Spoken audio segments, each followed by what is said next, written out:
Bonjour, aujourd'hui le TSP, le Traveling Salesman Problem, connu en français sous le nom du problème du voyageur de commerce. Un résumé en une figure, c'est ça.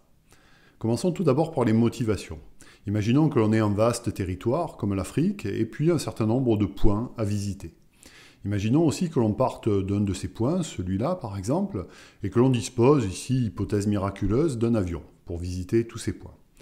Donc ce qu'on va chercher à faire, ça va être de partir de ce point-là, de visiter tous les autres et de revenir à la fin sur notre point de départ. Donc un tour possible, ça peut être ça par exemple. Voilà, on va visiter ces villes-là dans cet ordre-là et revenir à la fin sur le point de départ.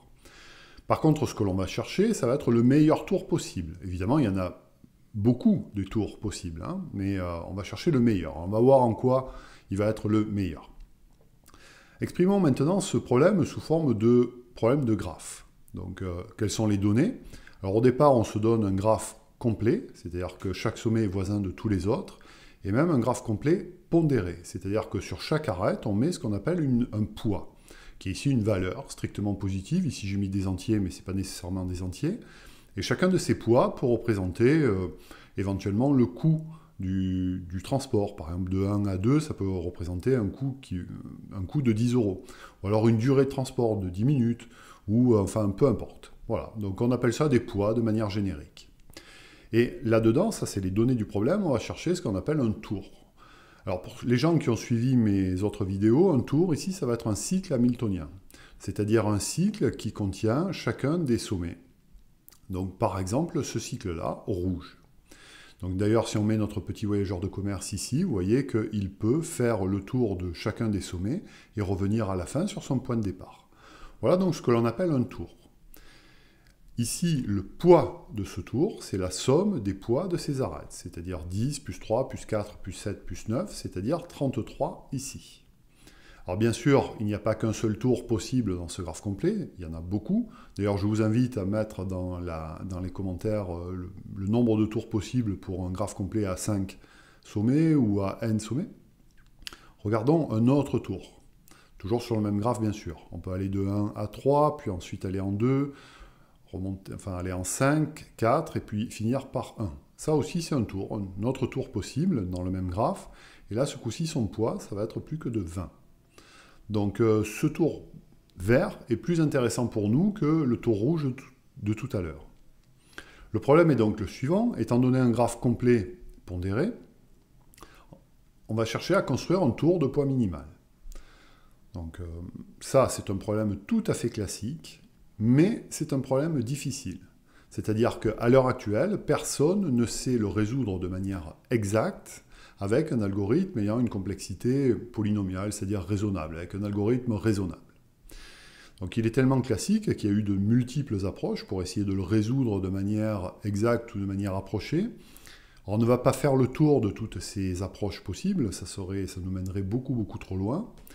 Je vais me contenter de décrire un algorithme qui permet de l'approcher, on va dire. Avant de décrire l'algorithme, on va faire des hypothèses sur les poids. Alors imaginons qu'on ait une arête entre A et B qui soit de poids 6 par exemple. Eh bien, l'hypothèse sur les poids dit que prendre l'arête directe entre deux sommets, c'est toujours moins lourd, moins coûteux que de faire un détour. Donc par exemple, aller de A à B, ça coûte 6, alors que si on a fait un détour par le sommet blanc qui est en bas, ça nous coûterait 9. Voilà. Et si ça, c'est vérifié pour chacune des arêtes et pour chacun des points extérieurs à cette arête, eh bien on dit que notre graphe vérifie l'inégalité triangulaire. Voilà. Donc là, vous voyez, vous avez un petit triangle ici. Bon, ça vient plus ou moins de ça, le terme d'inégalité triangulaire. Alors vous pouvez vous dire, mais ça c'est évident, c'est évident. Alors si ce sont des distances, les poids sont des distances, dans ce cas-là, effectivement, c'est vérifié, grâce au fait qu'une distance vérifie l'inégalité triangulaire. Mais si les poids représentent ou modélisent des coûts de billets d'avion, par exemple, mais il n'est pas clair du tout qu'un vol direct, ça soit moins cher qu'un vol indirect en passant par une étape intermédiaire. Voilà. Donc reprenons l'instance que l'on a vue tout à l'heure, qui est celle-ci. Eh bien ici, cette hypothèse sur l'inégalité triangulaire n'est pas vérifiée.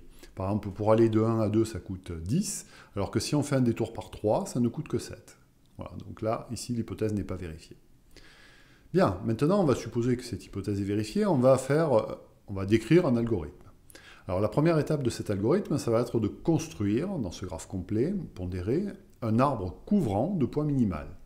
Alors ceci se fait grâce à l'algorithme de prime, pour lequel j'ai consacré déjà une vidéo, donc je ne vais pas redécrire l'algorithme.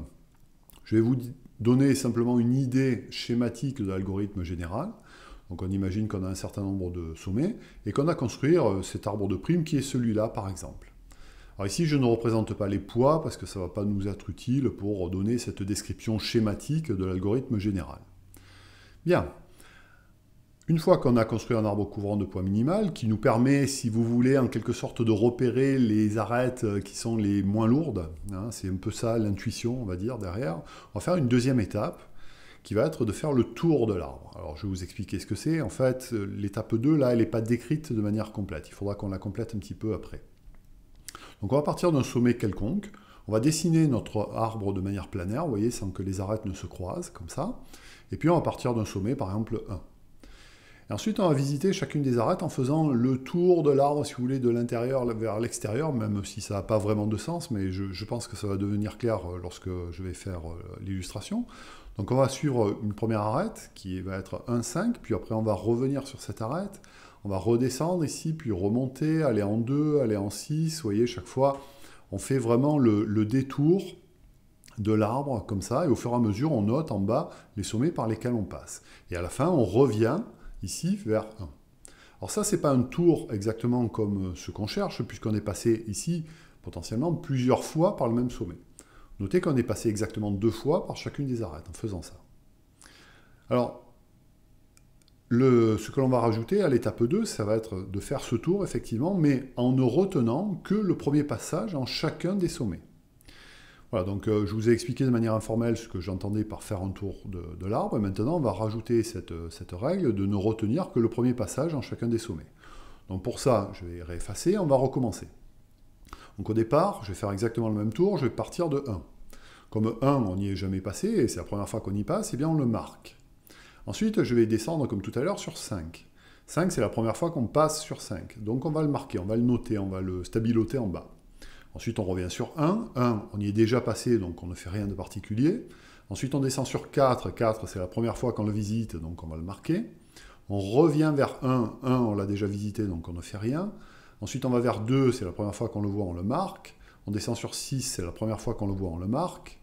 On revient vers 2, on ne fait rien de particulier. On va vers 3, c'est la première fois qu'on le voit, on le marque. On descend sur 7, pareil, on le marque. On revient vers 3, on l'a déjà visité, on ne fait rien. On va sur 8, c'est la première fois qu'on le voit, on le marque. Et puis ensuite, c'est simplement un retour, 3, 2 et 1, qu'on a déjà visité, donc on ne fait rien de particulier. Alors, juste le dernier point, qui est 1, sur lequel on revient, on va le marquer de manière un petit peu différente, parce que ça va nous permettre de finir notre tour, si vous voulez.